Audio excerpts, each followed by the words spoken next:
I would say Gallup is different from other organizations in that, especially as an intern, you get placed onto a full-time team pretty much right away, and it really promotes a strong culture, and you really get a lot of learning through that.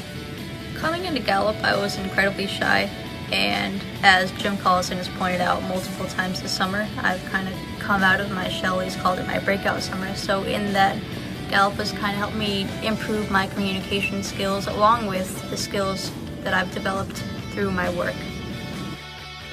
My favorite part about working at Gallup is the people I get to work with every day.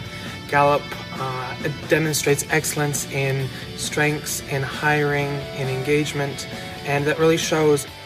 My advice for people who want to work at Gallup is come in and be yourself. Don't try to be someone that you're not, and your strengths and your abilities are going to be pulled out of you, and you're really going to make a good impact.